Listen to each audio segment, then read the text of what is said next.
L'exploitation de Yamal est le plus grand projet de gaz naturel liquéfié au monde, opéré au nord du cercle polaire arctique. Ici, les réserves de gaz naturel exploitables sont estimées à 1300 milliards de mètres cubes. Après 23 jours en mer, un pétrolier russe est enfin arrivé dans la province du Jiangsu, dans l'est de la Chine, livrant la première expédition directe de gaz naturel du pôle Nord. Pour la première fois, la cargaison est passée par la route maritime du Nord qui ne peut être utilisée que pendant les mois d'été, après la fonte des glaces.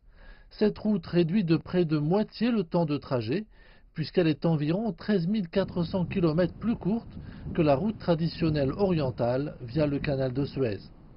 Beijing espère que le dernier accord sur le gaz avec Moscou contribuera à la réforme énergétique de la Chine. Ce projet est rendu possible grâce à la coopération transparente de toutes les parties avec des ressources suffisantes en Russie, la stabilité du marché en Chine et les technologies haut de gamme pour produire du gaz naturel liquide à partir des pays occidentaux. La Chine détient une participation de près de 30% dans les 27 milliards de dollars des opérations russes. Et la Russie a de grandes ambitions pour Yamal et pour ses services en Chine.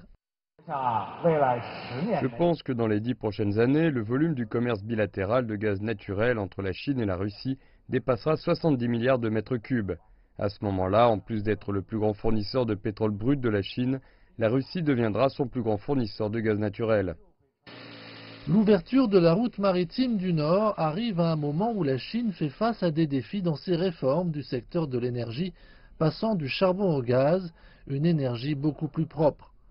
Mais cette politique a conduit à une pénurie de gaz l'hiver dernier dans le nord du pays. Les autorités s'efforcent d'éviter à nouveau cette situation.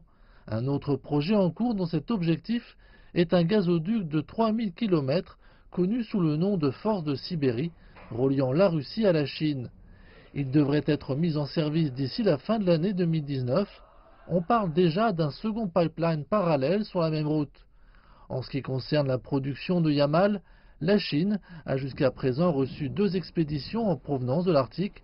Un troisième navire-citerne devrait atteindre la côte nord de la Chine dans les prochains jours.